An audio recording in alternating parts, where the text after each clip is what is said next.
आज का पहला पाठ उत्पत्ति ग्रंथ अध्याय 18 पद संख्या 20 से 32।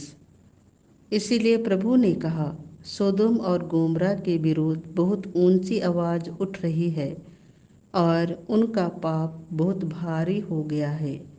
मैं उतर कर देखना और जानना चाहता हूँ कि मेरे पास जैसी आवाज पहुँची है उन्होंने वैसा किया अथवा नहीं।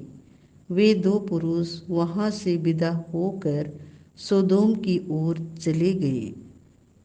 प्रभु इब्राहिम के साथ रह गया और इब्राहिम ने उसके निकट आकर कहा, क्या तू सचमुच पापियों के साथ साथ धर्मियों को भी नष्ट करेगा?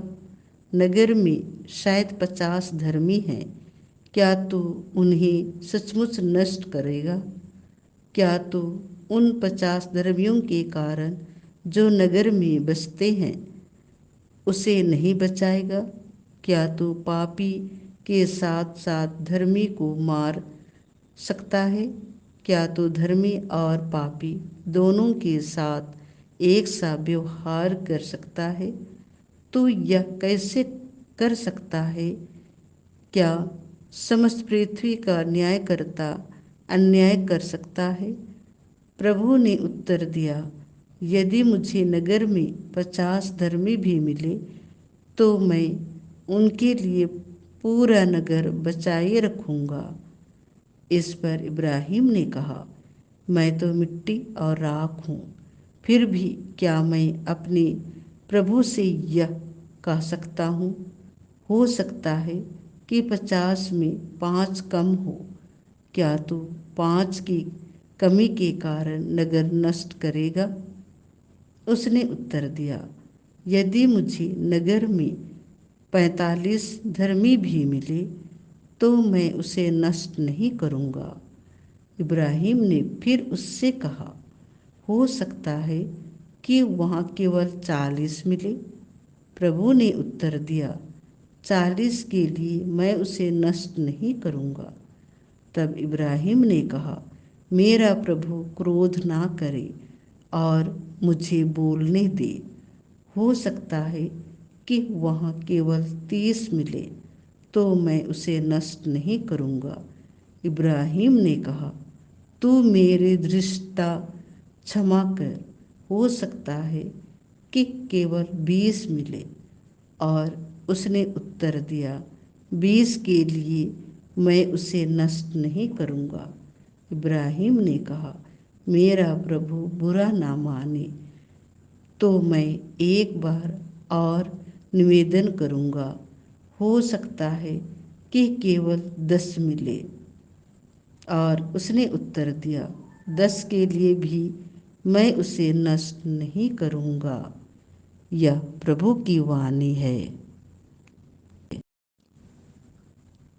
आज का दूसरा पाठ कुलुस्सियों के नाम संत पौलुस का पत्र अध्याय 2 पद संख्या 12 से 14। आप लोग बपतिस्मा के समय मसीह के साथ दफनाए गए और उन्हीं के साथ पुनर्जीवित भी किए गए हैं, क्योंकि आप लोगों ने ईश्वर के सामर्थ्य में विश्वास किया जिसने उन्हें मृतकों में से पुनर्जीवित किया। आप लोग पापों के कारण और अपने स्वभाव के खतने के अभाव के कारण मर गए थे। ईश्वर ने आप लोगों को मसीह के साथ पुनर्जीवित किया है और हमारे सब अपराधों को क्षमा किया है।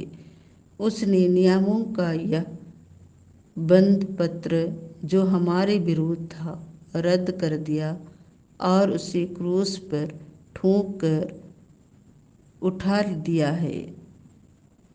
यह प्रभु की वाणी है। संत लुकस के अनुसार पवित्र सुसमाचार अध्याय 11 पद संख्या 1 से 13। एक दिन ईसा किसी स्थान पर प्रार्थना कर रहे थे। प्रार्थना समाप्त होने पर उनकी एक शिष्या ने उनसे कहा, प्रभु हमें प्रार्थना करना सिखाइए, जैसे योहन ने भी अपने शिष्यों को सिखाया। ईसा ने उनसे कहा, इस प्रकार प्रार्थना किया करो, पिता, तेरा नाम पवित्र माना जाए, तेरा राज्य आए, हमें प्रतिदिन हमारा दैनिक आहार दिया कर, हमारे पाप क्षमा कर, क्योंकि हम भी अपने सब अपराधियों की को क्षमा करते हैं, और हमें परीक्षा में ना डाल। फिर ईसा ने उनसे कहा, मान लो कि तुम में कोई आधी रात को अपने किसी मित्र के पास जाकर कहे, दोस्त, मुझे 3 रोटियां उधार दो, क्योंकि मेरा एक मित्र सफ़र में मेरे यहाँ पहुँचा है और उसे खिलाने के लिए मेरे पास कुछ भी नहीं है। और वह भीतर से उत्तर दे, मुझे तंग ना करो, अब तो द्वार बंद हो चुका है, मेरे बाल बच्चे और मैं, हम सब बिस्तर पर हैं, मैं उठकर तुमको नहीं दे सकता। मैं तुमसे कहता हूँ, वह मित्रता के नाते भले ही उठकर उसे कुछ ना दे, किंतु उसके आग्रह के कारण वह उठेगा और उसकी आवश्यकता पूरी कर देगा। मैं तुमसे कहता हूँ, मांगो और तुम्हें दिया जाएगा, ढूंढो और तुम्हें मिल जाएगा, खटखटाओ और तुम्हारे लिए खोला जाएगा, क्योंकि जो मांगता है उसे दिया जाता है, जो ढूंढता है उसे मिल जाता है, और जो खटखटाता है उसके लिए खोला जाता है। यदि तुम्हारा पुत्र तुमसे रोटी मांगे तो तुम में ऐसा कौन है जो उसे पत्थर देगा? अथवा मछली मांगे तो मछली के बदले उसे सांप देगा? अथवा अंडा मांगे तो उसे बिच्छू देगा? बुरे होने पर भी यदि तुम लोग अपने बच्चों को सहज ही अच्छी चीज़ें देते हो, तो तुम्हारा स्वर्गिक पिता मांगने वालों को पवित्र आत्मा क्यों नहीं देगा। यह प्रभु का सुसमाचार है।